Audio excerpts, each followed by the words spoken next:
అందరికీ praise the lord. మన ప్రభువును రక్షకుడైన యేసుక్రీస్తు అతి పరిశుద్ధ నామంలో మీ అందరికీ శుభములు తెలియజేస్తున్నాము. మీ అందరికీ ఒక ప్రశ్న అండి. Is it too hard to be honest? Is it too hard to be truthful?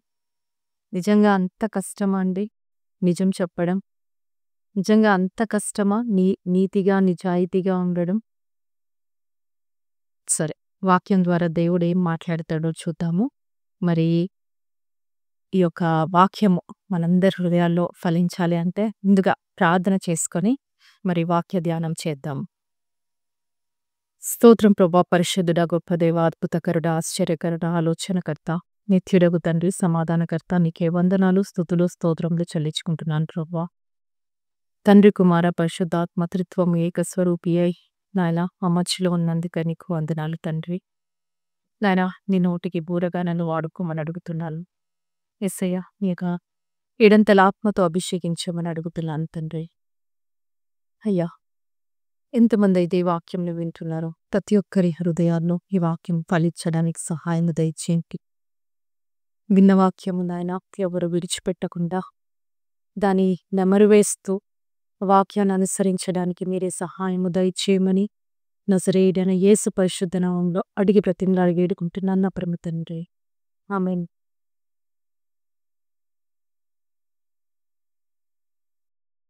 So, is it too hard to be truthful అని అడిగాను కదండి. సామెతల గ్రంథము 12వ అధ్యాయము 22వ వచనము చదువుకుందాము.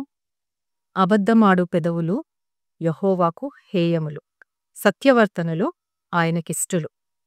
అబద్ధమాడే పెదవులంట యెహోవాకు హేయములు. మన పెదవులు యెహోవాకు హేయములంట. ఎప్పుడు? అబద్ధమాడినవి. సత్యవర్తనులు ఆయనకిష్టులు. సత్యం చెప్పి దేవునికి ఇష్టమైన వారిగా ఉందామా? అబద్ధం చెప్పి దేవునికి హేయమైన వారిగా మనం ఉందాం? మనల్ని మనం ప్రశ్నించుకుందాం. ఒక దేశంలోని ఒక యువరాజు వివాహం చేసుకుందాము అని అనుకుంటాడు. అయితే ఆ వివాహ ప్రకటన రాజ్యంలో చేయడం జరుగుతుందన్నమాట. అయితే యవన కన్యకలందరూ సిద్ధపడి రమ్మని చెప్తారు.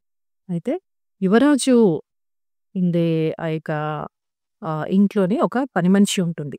ఆ పని మనిషి కూతురుకు కూడా ఈ విషయము తెలుస్తుందన్నమాట. తను కూడా ఒక యవనస్తురాలు కాబట్టి యువరాజుని ఇష్టపడింది. అయితే అమ్మ, నేను వెళ్తాను అని తన ఆ యొక్క తల్లిని అడుగుతుంది. మనము ఆ యొక్క వెడ్డింగ్ దానికి మనం వెళ్ళడానికి సరిపోమమ్మా, అసలు నువ్వు సెలెక్ట్ అయ్యే ఛాన్స్ కూడా లేదు, ఎందుకు వద్దులే అని చెప్తున్నానమాట. తర్వాత తను బాధపడుతుందని ముందే తను డిస్కరేజ్ అయినా పర్వాలేదు అని అంటే తనకు అర్థం చేపిస్తుంది. కానీ తను మాత్రము లేదమ్మా, నేను ఒక్కసారి వెళ్ళి చూసి వస్తాను, కనీసం అటెండ్ అవుతాను అని చెప్తే సరే అని అమ్మ ఒప్పుకుంటారు. అయితే ఒకరోజు కన్యకలందరూ వచ్చేసి మరి వాళ్ళు ఇన్వైట్ చేయబడారు కాబట్టి వారందరినీ యువరాజు చూడడానికి అందరూ వారిని వాళ్ళు అలంకరించుకొని మరి సిద్ధపడి ఉన్నారు. ఇప్పుడు ఈ పనిమనిషి కూతురు కూడా వాళ్ళతో పాటు వచ్చి మరి అక్కడ నుంచుంటుందన్నమాట. అయితే యువరాజు మీ అందరికీ ఒక కండిషన్ పెడుతున్నాను అని చెప్తారు. ఏమంటే, నేను మీ అందరికీ కొన్ని విత్తనాలు ఇస్తారు. ఈ విత్తనాలు మీరు వెళ్ళి కుండీలో దాన్ని మొక్కగా మొలచిన తర్వాత 6 నెలల తర్వాత మీరు అది తీసుకొని రండి, నేను చూస్తాను. అయితే అందరూ దానికి ఓకే చెప్తారు. అందరికీ విత్తనాలు ఇవ్వబడుతుంది.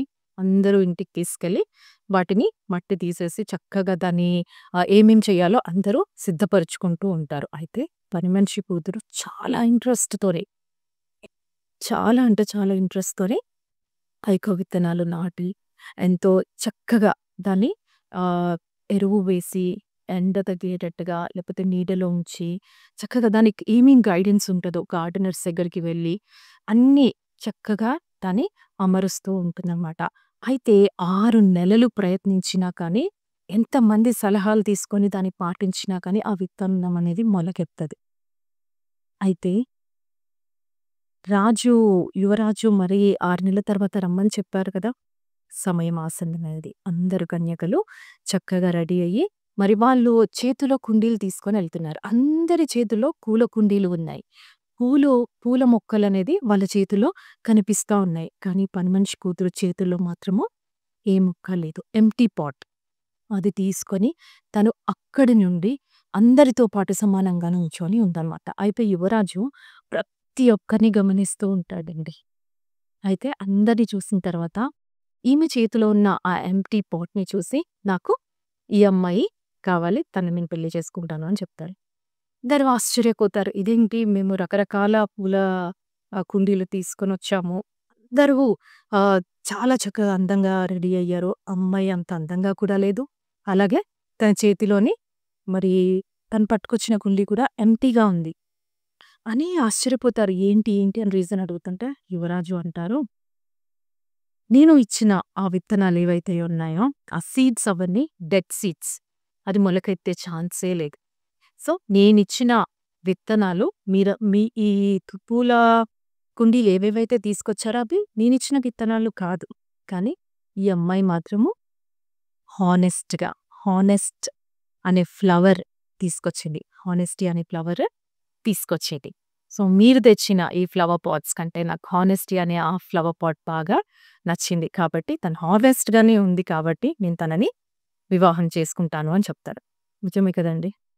హానెస్ట్‌గా ఉంటే ఒక పని మనిషి కూతురు యువరాజుకు నచ్చింది. ఎవ్వరు అయినా కానీ సరే హానెస్ట్‌గా ఉంటే మనుష్యులకే కాదు దేవునికి కూడా నచ్చుతాం మనము. మేబీ మనుషులు మనము నిజం చెప్పడం వల్ల హేట్ చేస్తారేమో కానీ కొంచెం సేపే ఉంటుంది ఆ బిటర్‌నెస్. ఆ తర్వాత లైఫ్ టైమ్ హ్యాపీనెస్ అన్నది మనకు దొరుకుతుంది. అబద్ధమాడు పెదవులు యెహోవాకు హేయములు, సత్యవర్తనులు ఆయనకిష్టలు.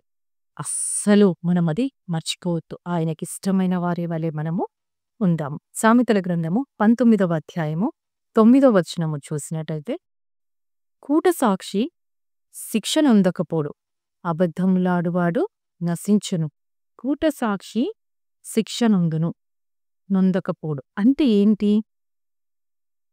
అబద్ధమాడేవాడు ఎప్పటికైనా కానీ శిక్ష నొందకపోదు.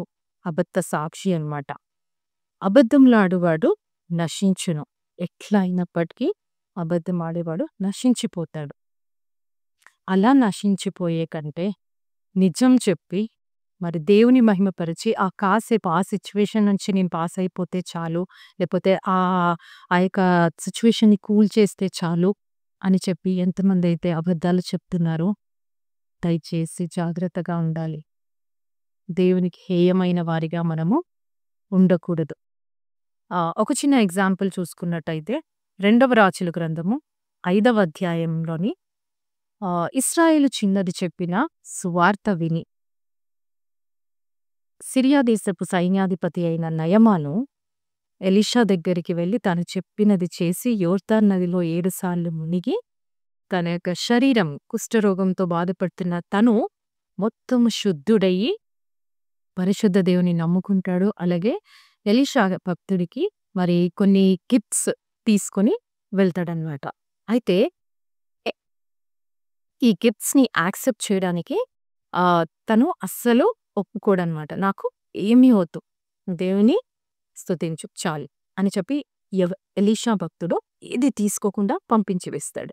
అయితే నయమాను అవన్నీ తీసుకొని మళ్ళీ రిటర్న్ వెళ్ళిపోతుండగా ఎలీషా భక్తుడి దగ్గర ఉన్న శిష్యుడు గెహాజీ ఆశపడతాడు ఆ సొమ్ము కోసం. నేను వెళ్ళి తెచ్చుకుంటాను, నా యజమానికి అది అవసరం లేకపోతే అని చెప్పపెట్టకుండా మళ్ళీ వెళ్ళి వాళ్ళని ఎదుర్కోవడానికి ముందుకు వెళ్ళి పరిగెత్తుకుంటూ వెళ్తుంటే నయమాను వాళ్ళు చూసి తను ఎందుకొస్తున్నాడో రథాలు ఆపండి అని మళ్ళీ రథాలు ఆపేసి అంతా క్షేమమా అని గెహాజీని అడిగినప్పుడు అంతా క్షేమమే, కాకపోతే ఇప్పుడే మా దగ్గరికి ఎఫ్రాయిము నుండి ఇద్దరు యవనస్తులు వచ్చారు, వారి కోసమని ఒక 2 మణుగుల వెండిని 2 జతల దుస్తులని ఇమ్మని అడుగుతాడనమాట.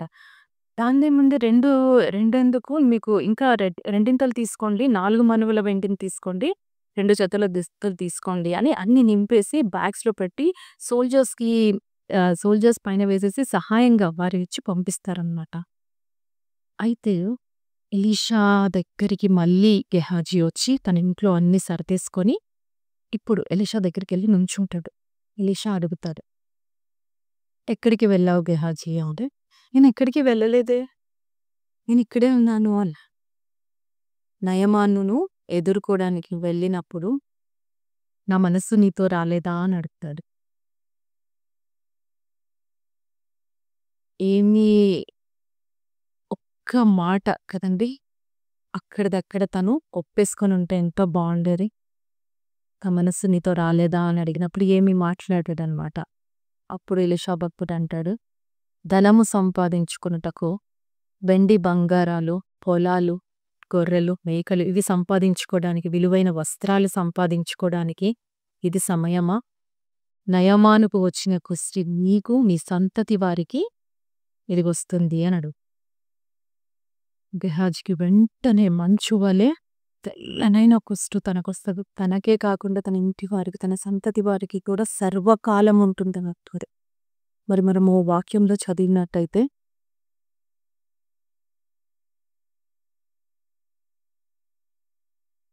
2వ రాజులు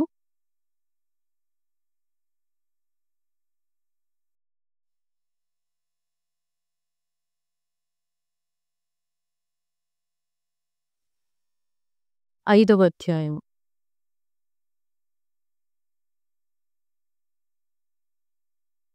ఆఖరి వచనం 27వ వచనం చూసినట్టయితే, "కాబట్టి నయమానునకు కలిగిన పుష్టు నీకును, నీ సంతతికిని సర్వకాలము అంటియుండును" అని చెప్పగా, వాడు మంచు వలె తెల్లనైన కుష్ఠము కలిగి ఎలీషా ఎదుట నుండి బయటకు వెళ్ళెను. ఎంత ఘోరం కదండీ!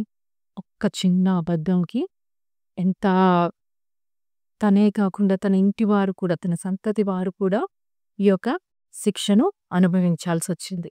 కాబట్టి అది చిన్నదా, పెద్దదా, లేకపోతే ఆ సమయానుకూలనత, లేకపోతే ఇంకెవరికైనా మేలు చేసేదా, ఇవన్నీ కాదండి. అబద్ధం అబద్ధమే. ఎప్పటికైనా కానీ ఆ అబద్ధానికి మనము తప్పకుండా లెక్క అప్పచెప్పవలసే ఉంటుంది. దయచేసి అబద్ధం ఆడినోడు 1కి 10 సార్లు ఆలోచించారు. అవసరమైతే సైలెంట్‌గా ఉండండి. కానీ అబద్ధం చెప్పకండి. మిమ్మల్ని నమ్ముకున్న వాడిని మీరు మోసం చేసినట్టయితే ఎప్పటికీ అది గాయం వలె ఉంటుంది. తల్లిదండ్రులు అనుకోండి, మీరు అబద్ధం చెప్తున్నారు అని తెలిస్తే బాధపడతారు. పిల్లలే కదా అని క్షమిస్తారు. భార్యాభర్తలైతే ఒకరి గురించి ఒకరికి తెలిసినప్పుడు అబద్ధం చెప్తున్నారని తెలిసినా ఏమీ చెయ్యలేరు. ఎందుకంటే మిమ్మల్ని ప్రేమిస్తున్నారు కాబట్టి ఏమీ అనలేరు. అది అబద్ధం అని తెలిసినా సైలెంట్‌గా ఉంటారు. మీరు నిజం చెప్పేంత వరకు వెయిట్ చేస్తారు. అన్నతమ్ముళ్ళు, అక్క చెల్లెళ్ళు అనుకోండి, మన తోటివారు కాబట్టి క్షమిస్తారు. నిజం ఒప్పుకున్నప్పుడు చెప్తారు. లేదు అంటే వెయిట్ చేస్తారు. బయటవారు నిందిస్తారు. కానీ దేవుడు క్షమించడట. ఇప్పటికైనా పర్వాలేదు. మనల్ని మనము వాక్యం చేత సరిచూసుకుందాం, సరిదిద్దుకుందాం. అలాగే మత్తయి సువార్త 5వ అధ్యాయము 37వ వచనం చూసినట్టయితే, "నీ మాట అవునంటే అవును, కాదంటే కాదు అని ఉండవలెను. వీటికి మించునది దుష్టుని నుండి పుట్టునది." మన మాటలంట అవునంటే అవును, కాదంటే కాదు అన్నట్టుగా ఉండాలి. ఎంతమంది అలా చెప్తున్నారంటే, యెస్ అంటే యెస్, నో అంటే నో. చాలా కష్టం కదండీ ఇది కూడా చెప్పడం. చాలామందికి అది అలవాటు చొప్పున అయిపోతుంటుందనమాట అబద్ధం చెప్పడం. ఊకే చెప్పి, చెప్పి, చెప్పి బాగా అలవాటయిపోతుంది. ఎందుకు అవునంటే అవును, కాదంటే కాదు అన్నారంటే, ఫాల్స్ ప్రామిసెస్‌ని ఎక్కువ చెయ్యకూడదు అని ఉంటుందనమాట. అందరూ ఏదేదో ప్రామిస్‌లు చేస్తూ ఉంటారు. భూమి గురించి, ఆకాశం గురించి ఇలా ప్రామిస్ చేస్తూ ఉంటారు. దేవునికి ఆకాశం తన సింహాసనము, భూమి తన పాదపీఠమై ఉన్నది. కాబట్టి వీటి మీద కూడా మనము ప్రామిసెస్ చేయడానికి వీలు లేదు. మన మాట అవునంటే అవును, కాదంటే కాదు అన్నట్టుగానే ఉండాలి. మరి యెహోషువ గ్రంథము 2వ అధ్యాయంలో మనము చూసినట్టయితే ఇక్కడ కూడా ఒక చిన్న ఎగ్జాంపుల్.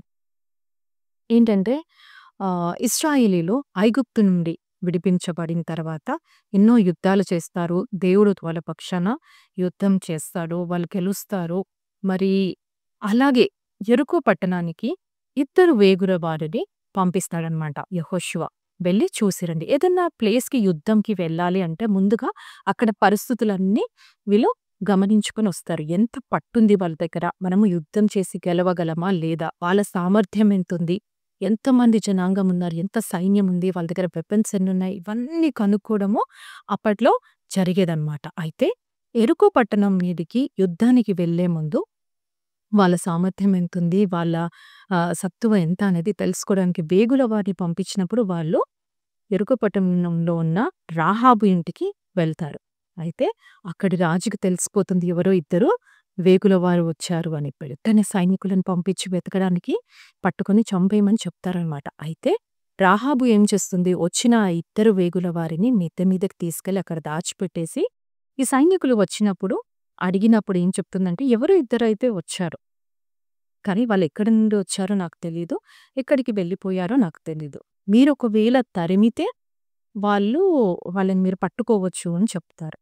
అయితే వెంటనే సైనికులు ఇంట్లో వెతికేసి లేరు కదా అని చెప్పి బయటికి వెళ్ళిపోతారు. ఇప్పుడు తను పైకి వెళ్ళి వాళ్ళిద్దరిని కిందికి దించేసి చెప్తుందనమాట. మీ దేవుడైన యెహోవా ఏ విధంగా మిమ్మల్ని ఐగుప్తులో నుండి విడిపించి తీసుకొచ్చాడో మాకు తెలుసు. ఎర్ర సముద్రమును ఏ విధంగా 2 పాయలుగా చేశాడో మాకు తెలుసు. మిమ్మల్ని ప్రతి యుద్ధములో ఏ విధంగా గెలిపించాడో మాకు తెలుసు. మేమవన్నీ విన్నప్పుడు మాకు గుండె కరిగిపోయింది. వాక్యంలో చూద్దామండి ఆ వచనము. యెహోషువ గ్రంథము 2వ అధ్యాయము 11వ వచనం చూసినట్టయితే, మేము వినినప్పుడు మా గుండెలు కరిగిపోయెను. నీ దేవుడైన యెహోవా పైన ఆకాశమందును క్రింద భూమియందును దేవుడే. నీ ఎదుట ఎట్టి మనుష్యులకైనను ధైర్యమేమాత్రము ఉండదు. తను భయము కలిగి ఉన్నది కదండి.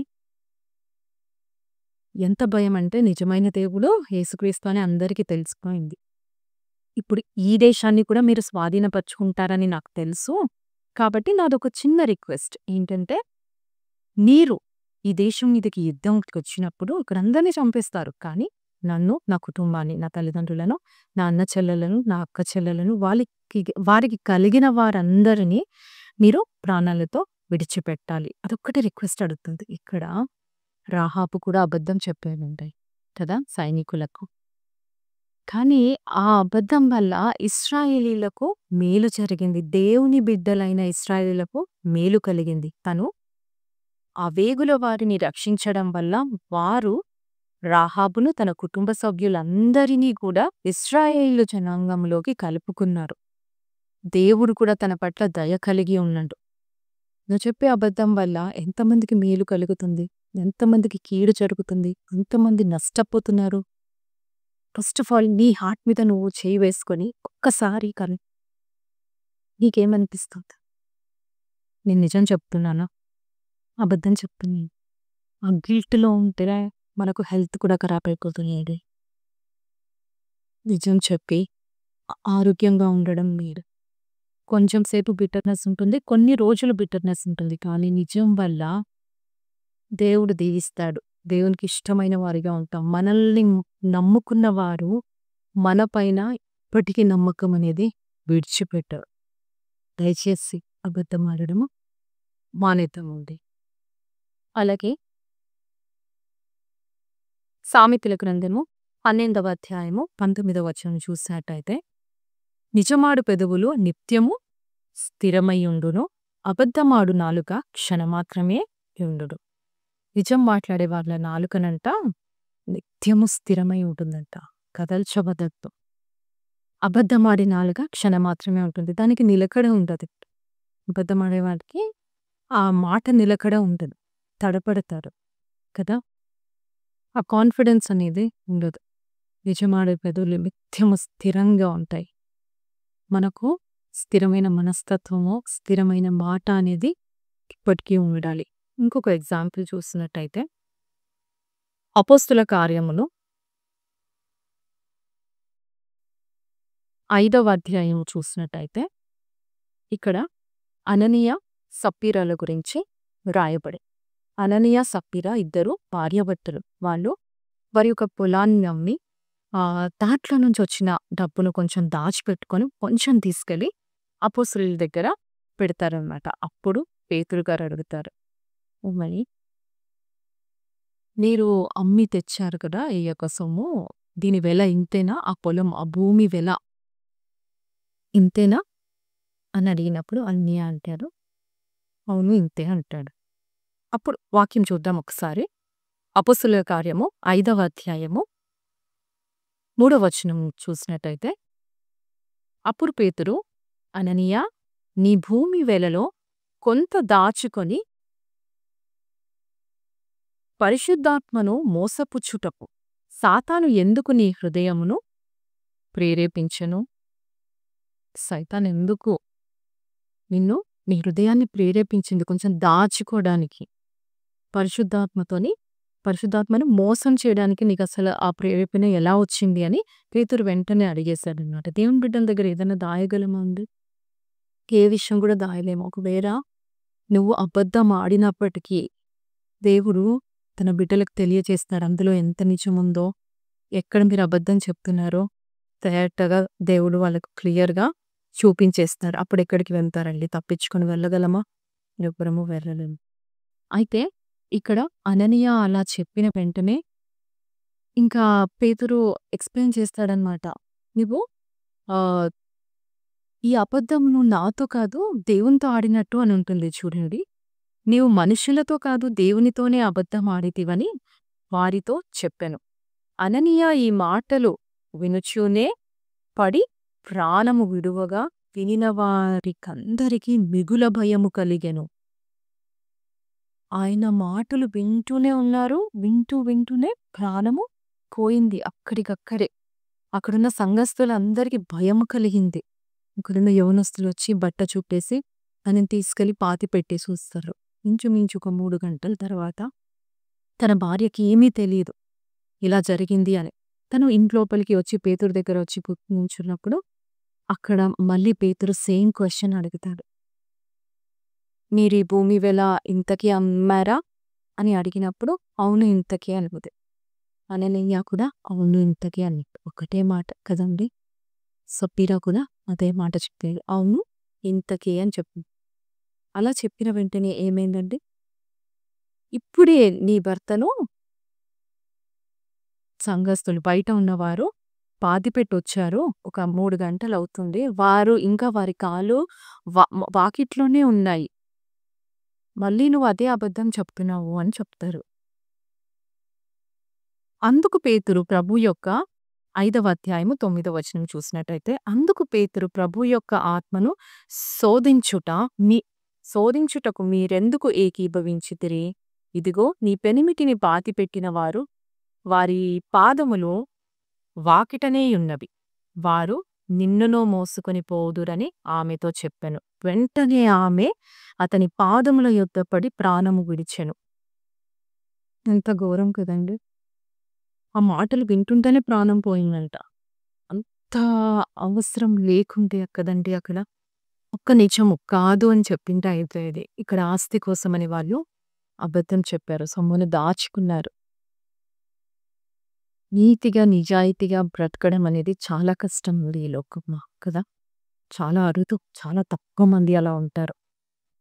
ప్రతి చిన్నదానికి జాగ్రత్తగా చూసుకొని మన మాటలు దేవుడు వింటున్నాడు అనేది గ్రహించి మనము అబద్ధం ఆడడము మానివేద్దాము. అలాగే ఇంకొక వాక్యం చూసినట్టయితే సామెతల గ్రంథము 14వ అధ్యాయము 5వ వచనం, నమ్మకమైన సాక్షి అబద్ధమాడడు, కూట సాక్షికి అబద్ధములు ప్రియములు. నమ్మకమైన సాక్షి ఎప్పటికీ అబద్ధం ఆడడంట. అబద్ధాలు చెప్పేవారికి అవి అబద్ధాలంటే ప్రియములంట. అబద్ధ సాక్ష్యాలు చెప్తారు కదండి, వారందరికీ ఈ అబద్ధాలంటే ప్రియములంట. ఎప్పుడు అబద్ధాలు చెప్తూనే ఉంటారు వాళ్ళు. ఎందుకంటే ఈ అబద్ధాలనేది చెప్పి వాళ్ళకి అలవాటైపోతుంది. టిప్ ఆఫ్ ద టంగ్ వాళ్ళకు అబద్ధాలుంటాయి. ఇలా చెప్పేస్తూ ఉంటారు. ఏమి అంటే వాళ్ళకి పెద్ద ఆశ్చర్యం ఏమి అనిపించదు. అబద్ధం చెప్పేటప్పుడు కానీ, ఒక భయము కానీ, దేవుని భయం లేకుండా మాట్లాడతారు. ఎందుకంటే అలవాటు చొప్పున వాళ్ళకి ఇదైపోయింది. ఒకటేసారి దేవుడు దెబ్బ కొడితే, ఇంకొకసారి అబద్ధం ఆడడానికి కూడా మనము హెసిటేట్ అవుతాం. నువ్వే తప్పు చేయనప్పుడు అబద్ధం ఎందుకు చెప్పా? అంతే కదండీ! అబద్ధం ఆడే ముందు ఒకటికి 10 సార్లు ఆలోచించాలి. నేను ఈ అబద్ధం ఆడడం వల్ల ఎంతమంది నష్టపోతున్నారు? ఎవరెవరు నష్టపోతున్నారు? నాకెంత నష్టం కలుగుతుంది? నేనిలా అబద్ధం చెప్పడం వల్ల ఫ్యూచర్‌లో నాకేం ఎఫెక్ట్ అవుతుంది? ఒక్కొక్క ప్రశ్న వేసుకున్నప్పుడు నీతిగా బతకడం చాలా ఈజీ అవుతుందది. కష్టమే కాదు. నీకు అంతగా బాధ కలిగించేటట్టుగా ఉంటే సైలెంట్‌గా ఉండడం నేర్చుకో. అంతేకాని లేదండి ఎప్పటికీ అబద్ధం ఆడడము మంచిది కాదు. అబద్ధం ఆడిన ప్రతిసారి మనకు ఒక లెక్క అనేది వ్రాయబడుతుంది. ఆ ప్రతి లెక్కకు నువ్వు జవాబు ఇవ్వవలసి ఉన్నది. ఆ రోజు నువ్వు జవాబు ఇచ్చేటప్పుడు దేవునికి ప్రతి ఒక్క లెక్క అనేది ఉంటుంది కదా! ఏం మాట్లాడతావు? ఎలా ఫేస్ చేస్తావు దేవుణ్ణి? కష్టం కదండీ! నీతిగా నిజాయితీగా బ్రతకడము మనము నేర్చుకుందాం. నేనేమంటానంటే stop being a nice girl or a boy. Stop being a nice man or a woman. ఎలా ఉండాలి మనము? Be honest. Be like a honest girl or a honest boy. Honest అనేది చాలా మంచిదండి. హానెస్టీ లేకపోతే బ్రతకలేము. హానెస్ట్‌గా ఉన్న ప్రతి ఒక్కరు ఎప్పటికీ వెలుగులోనే షైన్ అయితూనే ఉంటారు. Be a honest man or a woman. మన కుటుంబం మన చేతిలో ఉంటుంది. కానీ దాన్ని మంచిగా పెట్టుకోవాలా? లేకపోతే దాన్ని విరగగొట్టుకోవాలా అనేది మన చేతుల్లోనే ఉంటుంది. మనం మాట్లాడే ప్రతి మాట నేను మళ్ళీ చెప్తున్నా దేవునికి లెక్క చెప్పవలసి ఉంటుంది. ప్రాణం పోయేంత పరిస్థితి వచ్చినప్పుడు నువ్వు అబద్ధం ఆడావా? దేవుడు అది కూడా తప్పిస్తాడు. కానీ నువ్వు నిజం పైన నిలబడిన రోజు దేవుడు నిన్ను తప్పకుండా ఆశీర్వదిస్తాడు. యేసయ్య చెప్తున్నాడు కదండీ! నేనే మార్గమును, నేనే సత్యమును, నేనే జీవమును అంటున్నాడు. సత్యమైన దేవుణ్ణి నమ్ముకొని సత్యం పలకడానికి ఇన్నిసార్లు ఆలోచిస్తే దేవుడు నీ గురించి ఇంకెన్నిసార్లు ఆలోచించాలి కదండి. దయచేసి ఇప్పటివరకు ఎంతమందైతే అబద్ధాలు చెప్పారో దేవుని దగ్గర ఒప్పుకొని దాన్ని విడిచిపెట్టడానికి ప్రయత్నిస్తాం. ఈ వాక్యము దేవుడు మీతో మాట్లాడినట్టయితే సిలువలో దేవుడు బలియాగమైనది నీ కొరకు నా కొరకు ఇలా అబద్ధాలు చెప్పుకుంటూ బ్రతకడానికి కాదంటే దేవుడు సిలువలో బలియాగమై తన ప్రాణాన్ని పెట్టి వెల కట్టి మనల్ని కొన్నాడు కదండి. మరి తిరిగి పునరుత్థాన దినమున మన కోసం తిరిగి లేచాడు.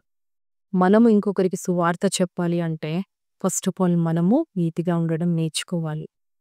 ఇంకొకరికి సువార్త చెప్పి దేవుని గురించి వారు పరలోక రాజ్యం వెళ్ళడానికి, వారు రక్షణలోకి రావడానికి మనము ఒక చిన్న పనిముట్టు వలె వాడబడాలి. అంటే ఫస్ట్ మనము ట్రూత్ఫుల్గా హానెస్ట్గా ఉండడము నేర్చుకుందాము. దేవుడి యొక్క వాక్యాన్ని ప్రతి ఒక్కరి హృదయాలు నెరవేర్పు జరిగించును కాక. మరి ప్రార్థన చేసుకుందామండి.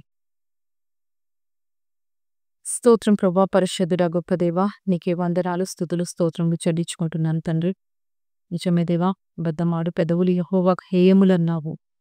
సత్యవర్తనులో ఆయనకి ఇష్టలన్నావు తండ్రి. దేవా, నీకు ఇష్టమైన వారిగా నాయన మేము ఉండడానికి సహాయము దయచేయండి. దేవా, మా యొక్క అబద్ధాల వల్ల మా ప్రాణాలు తీసుకోవడం కానీ, నా ఇంటి వారికి కానీ, నాయన మా బంధుమిత్రులకు కానీ, నా స్నేహితులకు కానీ ఎవ్వరికి ఎటువంటి ఆపద రాకుండా తండ్రి యేసయ్య మీరు కాపాడండి. నిజం మీద నిలకడగా స్థిరంగా ఉండడానికి నాయన మీరే సహాయము దయచేయండి. ఈ వాక్యం విన్న ప్రతి ఒక్కరితో మీరు మాట్లాడండి. దేవా, నీకు ఇష్టమైతే ప్రతి ఒక్కరికి మారు మనస్సు దయచేయండి. నీతిగా నిజాయితీగా బ్రతకడానికి ఒక్క అవకాశం మిమ్మల్ని అడుగుతున్నాం తండ్రి. దేవా, విన్న వాక్యము విడిచిపెట్టకుండా దాన్ని నెమరు వేస్తూ తండ్రి యేసయ్య నీ వాక్యానుసారంగా జీవించడానికి ప్రతి ఒక్కరికి నాయన మీరే సహాయము దయచేయమని నజరేయుడైన యేసు పరిశుద్ధ నామంలో అడిగి బ్రతిమలాడి వేడుకుంటున్నాను నా పరమ తండ్రి. ఆమేన్. అందరికీ ప్రైజ్ ది లార్డ్. షాలోమ్.